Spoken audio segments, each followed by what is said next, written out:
Very very happy anniversary Anand. అన్నీ తెలిసి happy anniversary అని ఎలా అంటావు నాన్న? ఎందుకనకూడదురా, మనిషి దూరం అవ్వచ్చేమో కానీ జ్ఞాపకాలు దగ్గరగానే ఉంటాయిగా.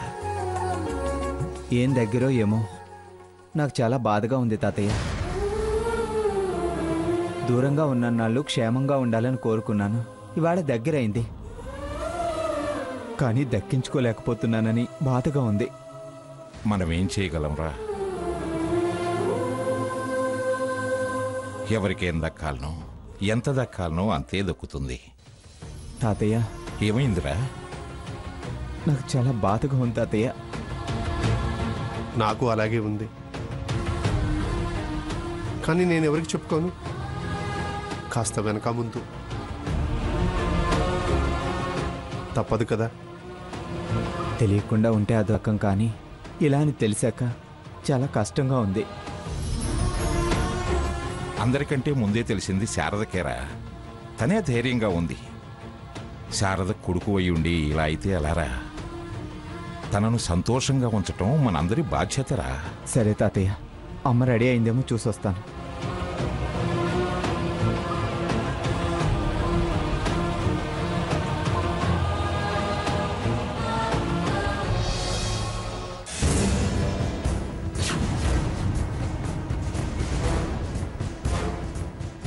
సార్ వారు మ్యారేజ్ డేని మ్యారేజ్ అంతా ఫీల్ అవుతున్నట్టున్నారు.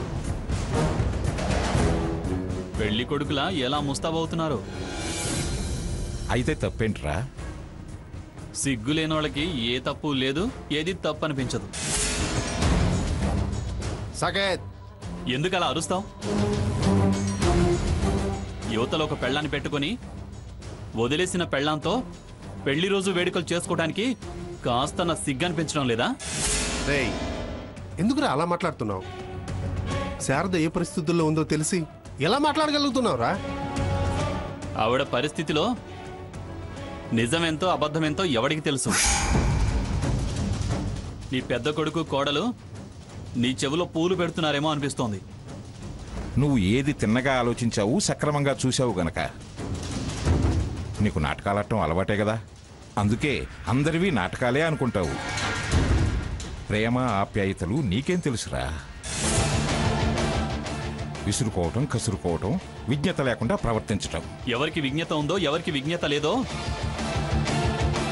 మీరిప్పుడు చేసే పెళ్లి రోజు పెళ్లి వేడుకలే చెప్తున్నాయి.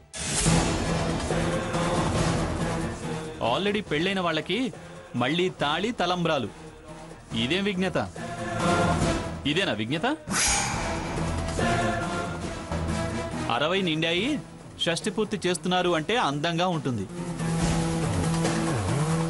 అర్థమూ ఉంటుంది. ఈ విపరీతం ఏంటో? అది తను కోరుకున్నది కాదురా,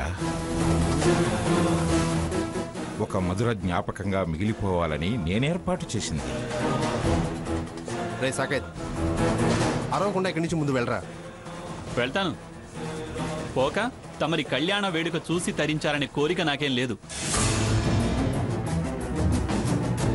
మీరు చేసే పని నా తల్లిని ఖచ్చితంగా బాధ పెడుతుంది.